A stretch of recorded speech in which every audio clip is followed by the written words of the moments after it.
I don't want you to get cross with me, because you can explain to me why you're certain that it's not in good faith. But I want to begin the phone-in, if I can, from a slightly different place to where we normally begin phone-ins like this. I want to begin it from the possibility that 2.4 million people claiming incapacity benefits could somehow, a significant proportion of them, could somehow be working from home. Now, that will mean, A, that they are capable of doing so, and B, that the work exists, and C, that somehow currently those two preconditions, the capability and the existence of work, are not being properly met or married. So that's where I want to come at it from. Do you think this is a genuine policy based on what you know?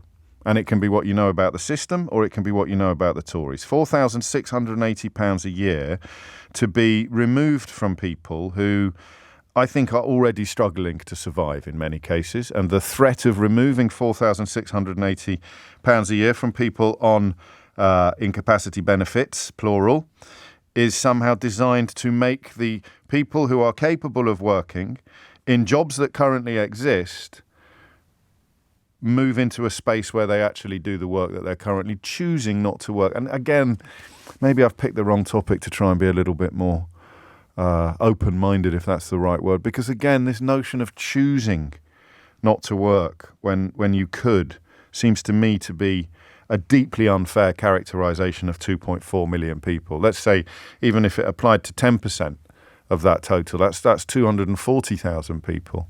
But the story today, front page of the Times again, that's twice in a week or twice in a fortnight that the front page of the Times has been dedicated to describing Rishi Sunak's determination to clamp down on poorly people. I can't do it, can I?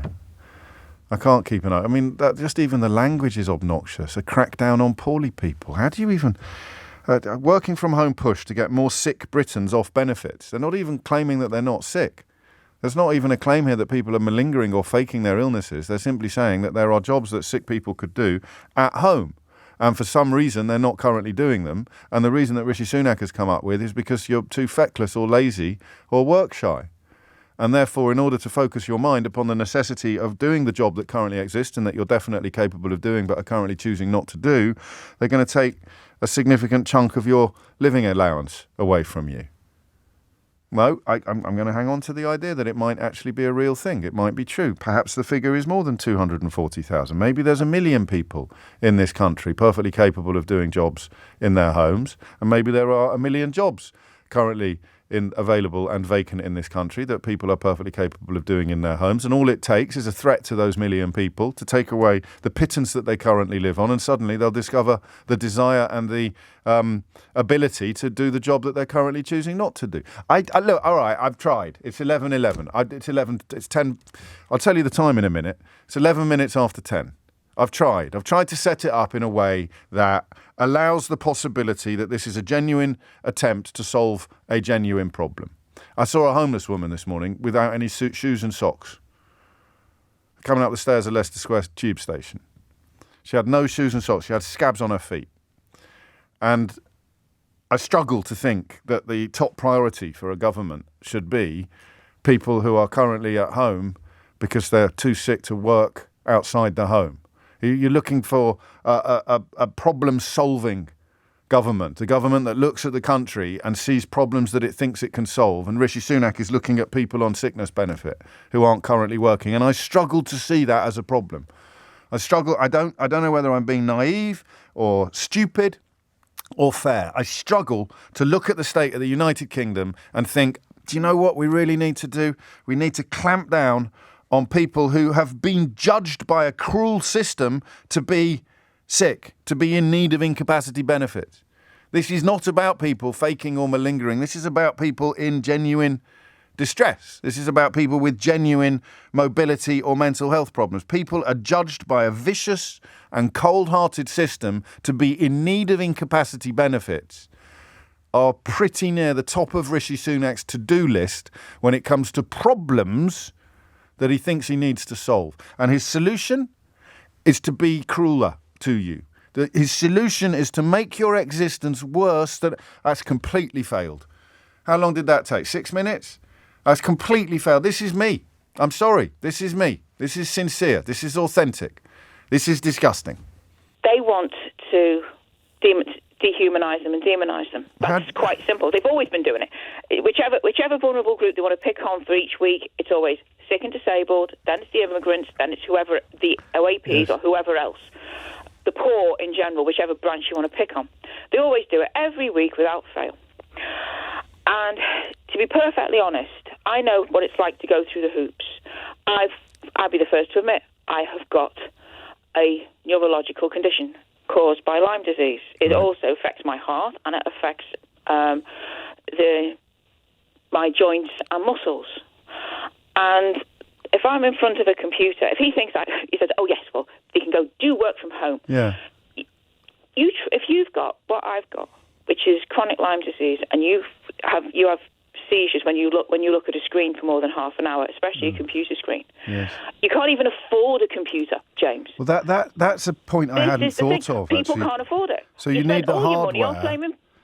And you need what, 20 quid a month or thereabouts at least for a broadband deal, for a functioning broadband deal, and then you need somehow a commitment to an employer that you'll be able to do X number of. For most employers, are going to need some sort of commitment, and many conditions will make that impossible. So the evidence that this isn't a real problem or a very big problem is mounting, but it's not non-existent. There must be some people on incapacity, and it's framed wrong as well. If it was being framed as we're going to help you find something that you can do, because we know how awful it must be, how soul-destroying it must be to be stuck in the house all day, or not feel like you're not making good use of your time in your day. We're going to help you find something that you can do. We're going to find employers who will meet you halfway, and you will be of benefit to each other. But it doesn't sound like that. The minute they're threatening to take your benefits away. All I've ever wanted to do is to work, is to have a career, and just do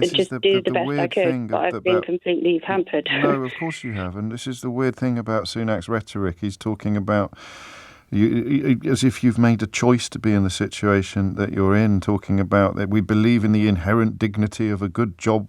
We believe that work, not welfare, is the best route out of poverty. It is all designed to portray you as choosing to be living in the circumstances that you're living in, which could not be further from the truth.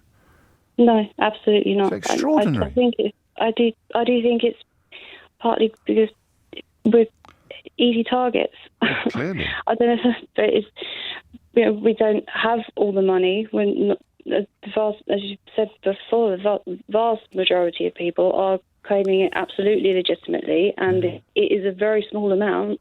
I mean, he's not even really talking about the people who. I mean, that's a separate issue. He talks about clamping down on fraudsters, but the conversation about the dignity of a good job is not designed. It's not aimed at the fraudsters. It's aimed at you. It's aimed at the what could day to day? Could you do?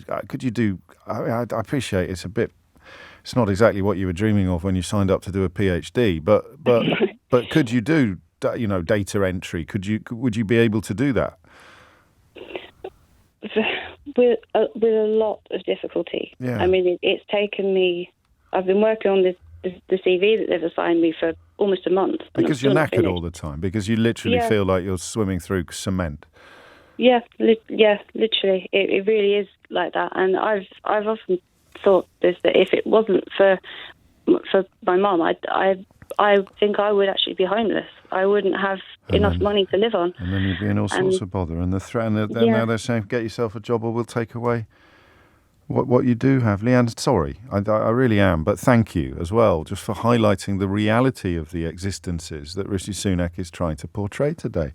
Largely unchallenged. The right-wing media love nothing more than an invitation to stick the boot into vulnerable people, whether they're refugees or our own. That's the other thing, isn't it? When you've got the rhetoric surrounding refugees coming out of your mouth fully formed with the little flecks of spittle, and you claim we want to look after our own. This is an attack on our own.